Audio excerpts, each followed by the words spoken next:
Hello everyone, मैं रजनीश। ये मेरा लेक्चर 5 है। लेक्चर 5 का पार्ट 4 में आज हम लोग इफ़ एल्स इफ़ लेडर के बारे में पढ़ने वाले हैं। पार्ट 3 में हमने इफ़ एल्स के बारे में पढ़ा था। अगर आपने वो वीडियो नहीं देखा है तो आप वो वीडियो ज़रूर देखें, क्योंकि उसी से रिलेटेड है। अगर आप वो नहीं देखेंगे तो इसे समझने में आपको दिक्कत आएगी। ये आपको सिंटैक्स यहाँ पे स्क्रीन पे दिखाई दे रहा होगा। ये देखिए, इफ़ एल्स इफ़ का ये सिंटैक्स है। ओके, यहाँ पे जो डॉट डॉट लिखा हुआ है इसका मतलब है कि इसके अंदर और भी कंडीशंस आ सकते हैं।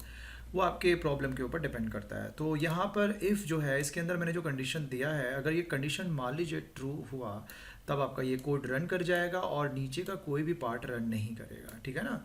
और अगर मान लीजिए ये वाला इफ़ का कंडीशन फॉल्स हुआ तभी आप नीचे जाएंगे और नीचे का कोई भी कंडीशन चेक होगा। तो मान लीजिए अगर पहली बार ये कंडीशन फॉल्स हुआ तब आप इस वाले इफ एल्स इफ में आएंगे, और अगर ये फॉल्स हुआ तब आप इस वाले एल्स इफ में आएंगे। अगर ये भी फॉल्स हुआ, सारे फॉल्स हो गए, तो आप सीधा लास्ट वाले एल्स में जाएंगे, यानी कि ये आपका यहाँ पे जो भी कोड रहेगा वो रन कर जाएगा। क्लियर। तो ये हमेशा याद रखिएगा कि इफ़ एल्स इफ लेडर का जो सिंटैक्स है ये कहता है कि अगर आपका कोई भी एक कंडीशन ट्रू हो गया तो आपका नीचे का कोड रन नहीं करेगा। बहुत सारे स्टूडेंट क्या होते हैं, वो इफ़ एल्स इफ नहीं लिखते हैं, इफ़ फिर ये एल्स हटाकर यहाँ पर भी इफ़ लगा देंगे, यहाँ पर भी इफ़ लगा देंगे, यानी कि पूरा इफ़ का पूरा एकदम सीरीज़ बना देते हैं। तो उसमें थोड़ा सा कुछ डिज़ाइन इशू है, वो मैं अभी आपको प्रैक्टिकली यहाँ पर करके दिखाऊंगा। तो सबसे पहले मैंने नोटपैड खोल लिया है अपना। यहाँ पे ये मेरा प्रीवियस लेक्चर का यहाँ पे कोड लिखा हुआ है। तो फिलहाल अभी हम इसे हटा दे रहे हैं। यहाँ पे हम यहाँ लिख दे रहे हैं इफ़ एल्स इफ़ लेडर, हम ये करने वाले हैं। तो हमें करना क्या है, कैसे समझेंगे हम इफ़ एल्स इफ लेडर को, इसके लिए एक छोटा सा एग्जांपल लेते हैं। 3 नंबर, और तीनों में जो सबसे बड़ा नंबर होगा वो हम डिस्प्ले करेंगे। तो डॉलर ए इक्वल्स टू, मान लीजिए मैंने ले लिया 10, डॉलर बी इक्वल्स टू मैंने ले लिया 12, and dollar C equals to मैंने ले लिया 13। क्लियर। अब मुझे चेक करना है कि इसमें से कौन सा नंबर बड़ा है। तो इफ़ एल्स इफ लेटर का हम इस्तेमाल करेंगे यहाँ पर। If dollar A is greater than dollar B. Clear. अगर डॉलर ए डॉलर बी से बड़ा है, और मतलब and dollar A greater than dollar C, अगर ये दोनों कंडीशन ट्रू हुआ तो हम यहाँ पे प्रिंट भी यूज़ कर सकते हैं और एको भी यूज़ कर सकते हैं। तो मैं एको ही प्रेफर करता हूँ यूज़ करना। तो मैं यहाँ पे लिख दे रहा हूँ, कौन सा नंबर बड़ा है भाई, हायर नंबर, या मैक्स लिख देता हूँ direct, max equals to dot dollar A. Clear, semicolon. और अगर ये फॉल्स हुआ तो हम यहाँ पे आएंगे एल्स इफ के अंदर, और एल्स इफ में जाकर हम यहाँ लिख देंगे dollar A greater, dollar B sorry, dollar B अगर बड़ा हुआ डॉलर ए से, एंड डॉलर बी बड़ा हुआ अगर डॉलर सी से, तो कौन नंबर बड़ा होगा भाई, एको में कर देंगे हम मैक्स इक्वल्स टू आपका डॉलर बी। क्लियर। और उसी तरीके से अब मुझे कोई इफ़ का कंडीशन नहीं देना है लास्ट वाले एल्स में। आप चाहें तो दे सकते हैं, आप वो भी लिख सकते हैं यहाँ पे। मैं यहाँ पे सीधा ये वाला जो मेरा स्टेटमेंट है इसे मैं यहाँ से कॉपी करके नीचे में मैं यहाँ पे पेस्ट कर दे रहा हूँ, और यहाँ पे बी की जगह मैं यहाँ पे लिख दे रहा हूँ सी। अब अगर मैं इसे रन कराऊँ, इसे सबसे पहले हम सेव कर लेंगे। तो अगर आपने मेरा प्रीवियस लेक्चर नहीं देखा होगा तो आपको नहीं समझ में आएगा कि मैंने इसे कैसे सेव किया था। फिर भी मैं फटाफट यहाँ पे दिखा दे रहा हूँ। कंट्रोल ऑल्ट एस, ये मैं एकदम बिगनिंग में दिखा दे रहा हूँ। ये देखिए, सी में गया मैं, वैम 64 में गया, ट्रिपल डब्ल्यू के अंदर गया, यूट्यूब वाला जो ट्यूटोरियल है यहाँ पे गया मैं, इसके अंदर मैं इसे सेव करने वाला हूँ। ये देखिए, ये ऑलरेडी है वहाँ पे, इसे रिप्लेस कर देगा। ओके, कोई प्रॉब्लम नहीं है, मैं इसे सेव कर दिया। ठीक है। तो अब मैं इसे रन कराऊंगा। इसे रन कराने के लिए हम माइक्रोसॉफ्ट एज को यहाँ पे खोल रहे हैं। ये मैं इसे भी क्लोज करके फिर से खोल रहा हूँ, चेक कर ले रहा हूँ यहाँ पे मेरा वैम सर्वर रन कर रहा है प्रॉपरली। हाँ, रन कर रहा है, ये ग्रीन कलर का दिखा रहा है। तो ये local host YouTube tutorial PHP MySQL के अंदर मेरा प्रोग्राम है। लूप्स नहीं, लूप नहीं है, उसका नाम है इफ एल्स। तो ये नीचे में दिखा रहा है, ये देखिए, if else dot PHP max equals to 13 मेरा ये रिजल्ट आया। तो यहाँ पर हम इस प्रोग्राम को इस तरीके से भी कर सकते हैं, कोई प्रॉब्लम नहीं है। देखिए, हम चाहें तो इसे इस तरीके से भी कर सकते हैं। ये एक अच्छा तरीका नहीं है, अभी मैं आपको एक्सप्लेन कर देता हूँ क्यों नहीं है यहाँ पे। तो यहाँ पे मैं लिख दे रहा हूँ सी, और ये सी, और ये बी। ठीक है। चलिए अभी से मैं रिफ्रेश करता हूँ कोड को। तो मैक्स इक्वल्स टू 13 देखिए मुझे यहाँ पे मिल रहा है। तो मैं यहाँ पे अगर इसे 130 कर देता हूँ तो भी देखिए यहाँ पे क्या मिल रहा है 130। तो यहाँ पर प्रीवियस वाला जो कोड था और ये वाला जो कोड है इसमें डिफरेंस है। यहाँ पर देखिए इफ़ का मतलब है कि यहाँ पर कंडीशन चेक हुआ और अगर ये ट्रू होगा तब ये डिस्प्ले हो जाएगा, और अगर मान लीजिए फॉल्स हुआ तो तब ये वाला चेक होगा, और ये भी फॉल्स हुआ तो ये वाला चेक होगा। बट ये था मेरा इफ़ एल्स इफ़ का कॉन्सेप्ट। इसमें ऐसा नहीं है, अगर ये ट्रू हुआ तो ये डिस्प्ले हो जाएगा, फिर ये भी चेक होगा, और अगर ये ट्रू हुआ तो ये डिस्प्ले होगा और फिर ये भी चेक होगा, यानी कि सारे के सारे कंडीशंस चेक होंगे। तो आप खुद इमेजिन करिए अगर आपने कोई ऐसा कोड लिखा है ओके, जिसके अंदर आपने सपोज कर लीजिए इस तरह से इफ़ के ऑलमोस्ट 100 बहुत ज़्यादा हो गया, मान लीजिए आपने 20 कंडीशंस दिए हैं। तो अगर मान लीजिए मेरा पहला वाला कंडीशन फॉल्स हो गया तो मुझे बिना, तब मैं दूसरे वाले कंडीशन में जाऊंगा। क्लियर? तो वही कॉन्सेप्ट है, जैसे यहाँ पर देखिए अगर ये कंडीशन मेरा फॉल्स होगा तभी मैं यहाँ जाऊँगा।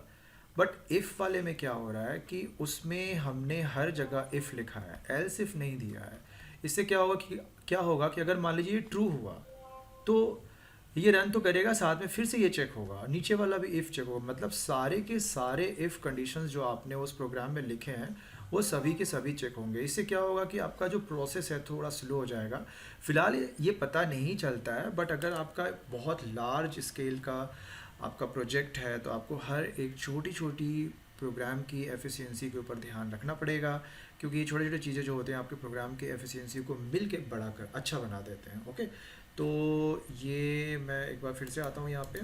तो ये मैंने आपको समझा दिया, मैं इसे थोड़ा सा अंडू कर देता हूँ, यानी पहले की तरह बना देता हूँ इसको। अब इसे आप बहुत अलग अलग प्रोग्राम में भी यूज़ कर सकते हैं, मैक्सिमम मिनिमम जैसे मैंने फाइंड आउट किया उसी तरीके से आप छोटे मोटे, जैसे कि मान लीजिए अगर आपके पास 3 नंबर है और मुझे चेक करना है कि वो 3 नंबर इस तरीके से, सपोज़ करिए कि हम कोई स्टूडेंट है और उसका मार्क्स है मान लीजिए M1 M2 और M3, ठीक है, मैंने मार्क्स ले लिया। तो मार्क्स का एवरेज आएगा ना, उसके हिसाब से उसको ग्रेड मिलेगा।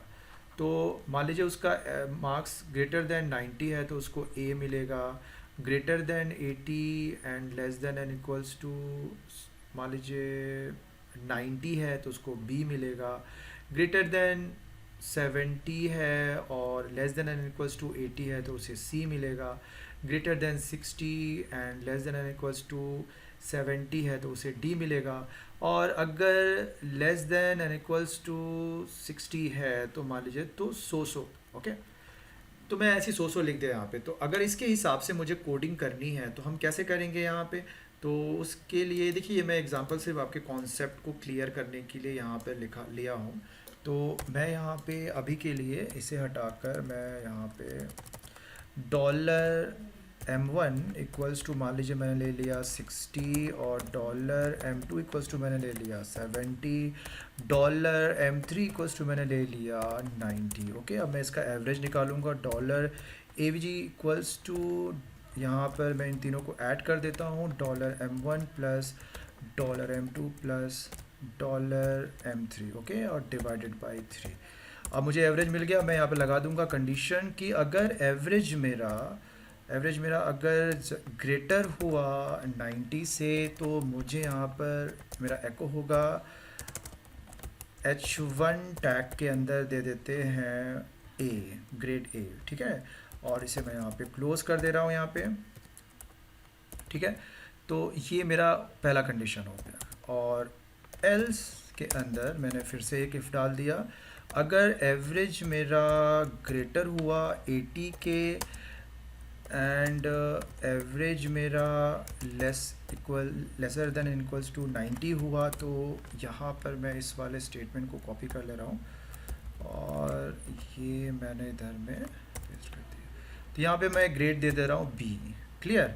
अब मैं इस पूरे एल्स इफ वाले पोर्शन को कॉपी करके यहाँ पे मैं इसे पेस्ट कर दे रहा हूँ और इधर में मैं एल्स दे दे रहा हूँ, ठीक है। तो यहाँ पे बस नंबर चेंज करना है मुझे। यहाँ पर मैंने डाल दिया 70।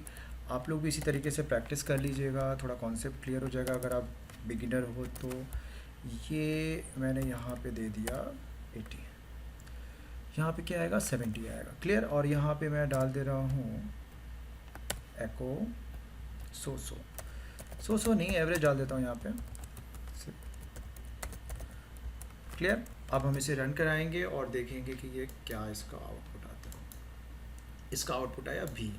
तो आप 60 70 90 को ऐड करके 3 से डिवाइड करके देख लीजिएगा कि इसमें कौन सा पार्ट रन कर रहा है, कौन सा पार्ट मतलब कौन सा कंडीशन ट्रू हो रहा है। अगर ये वाला ट्रू होगा तो ए आएगा, ये वाला ट्रू होगा तो बी आएगा। इस तरीके से काम कर रहा है। अगर मान लीजिए मैंने यहाँ पे कर दिया 40, यहाँ पे कर दिया 40 और यहाँ पे आपका मान लीजिए कर दिया 80, ओके, तो या फिर 70 कर दिया, ठीक है। तो आप इसे अब आराम से जोड़ सकते हैं। देखिए एवरेज आ गया। क्यों? क्योंकि वो इसमें से किसी भी कंडीशन में ट्रू नहीं हुआ। इस तरीके से आप इफ़ एल्स इफ़ लेडर के कॉन्सेप्ट को अप्लाई कर सकते हैं। क्लियर। और ये जो एल्स है ना, यहाँ पे भी आप वापस से इफ़ लगा सकते हैं अगर आप चाहें तो, ये कोई गलत नहीं होगा। तो आज की इस वीडियो में इतना ही। अगर आपको मेरा ये लेक्चर पसंद आया हो तो आप मुझे कमेंट कर सकते हैं।